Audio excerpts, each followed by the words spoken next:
ಮನೆಯ ಸುತ್ತ ಯಾವ ಗಿಡವಿದ್ದರೆ ಏನು ಫಲ? ನಿಮ್ಮ ಮನೆಯ ಸುತ್ತ ಯಾವ ಗಿಡವಿದ್ದರೆ ಏನು ಫಲ ಎಂಬುದನ್ನು ಈಗ ತಿಳಿದುಕೊಳ್ಳೋಣ. ಮನೆಯ ಮುಂದೆ ತೆಂಗಿನಕಾಯಿ ಮರವಿದ್ದರೆ ಮನಸ್ಸಿಗೆ ನೆಮ್ಮದಿ ದೊರೆಯುವುದು.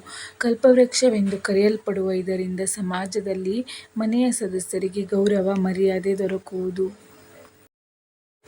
ಮನೆಯ ಮುಂದೆ ಪಾರಿಜಾತ ವೃಕ್ಷವಿದ್ದರೆ ತಾಯಿ ಲಕ್ಷ್ಮೀದೇವಿಯ ಅನುಗ್ರಹವಾಗುವುದು. ಆ ಮನೆಗೆ ಶುಭವಾಗುವುದು. ಮನೆಯ ಮುಂದೆ ಮಲ್ಲಿಗೆಯ ಗಿಡವಿದ್ದರೆ ಸರ್ವ ಕಾರ್ಯಗಳಲ್ಲಿ ಸಿದ್ಧಿ ದೊರಕುವುದು. ಶುಭ ಫಲಗಳು ಲಭಿಸುವವು. ಮನೆಯ ಪೂರ್ವ ಅಥವಾ ಈಶಾನ್ಯ ಭಾಗದಲ್ಲಿ ಬಾಳೆ ಗಿಡ ಇದ್ದರೆ ಮನೆಗೆ ಸುಖ ಸಮೃದ್ಧಿಯನ್ನು ತರುತ್ತದೆ. ಬಾಳೆ ಗಿಡವನ್ನು ಭಗವಾನ್ ವಿಷ್ಣುವಿನ ನಿವಾಸ ಎಂದು ನಂಬಲಾಗಿದೆ. ಮನೆ ಮುಂದೆ ಕೇದಿಗೆ ಸಸ್ಯವಿದ್ದರೆ ನಿಮ್ಮ ಶತ್ರುಗಳು ನಾಶವಾಗುವರು. ಮುತ್ತಲ ಗಿಡವು ಮನೆಗೆ ಬ್ರಹ್ಮಶಕ್ತಿಯನ್ನು ಕೊಡುತ್ತದೆ. ಶ್ರೀಗಂಧ ಮತ್ತು ಹಲಸಿನ ಗಿಡವು ದುಃಖ ದಾರಿದ್ರ್ಯವನ್ನು ನಿವಾರಣೆ ಮಾಡುತ್ತದೆ.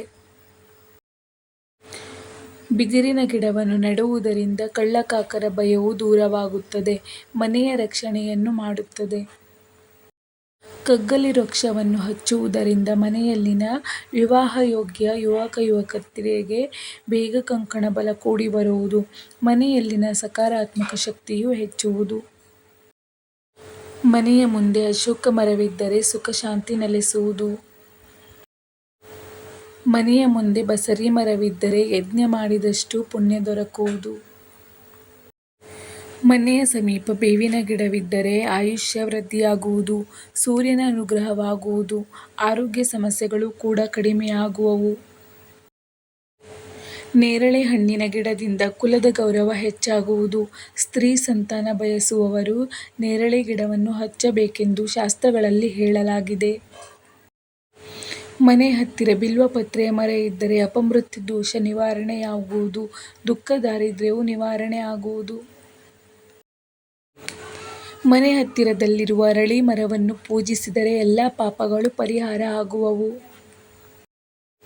ಮನೆಯ ಹತ್ತಿರ ಗುಡ್ಡದ ನೆಲ್ಲಿಕಾಯಿ ಗಿಡವನ್ನು ಹಚ್ಚುವುದರಿಂದ ಸಿರಿ ಸಂಪತ್ತು ಲಭಿಸುವುದು.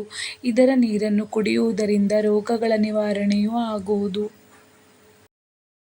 ನಿಮಗೇನಾದರೂ ಈ ವಿಡಿಯೋ ಇಷ್ಟ ಆದಲ್ಲಿ ದಯವಿಟ್ಟು ಲೈಕ್ ಮಾಡಿ, ಹಾಗೆ ಸಬ್ಸ್ಕ್ರೈಬ್ ಆಗೋದನ್ನು ಮರಿಬೇಡಿ.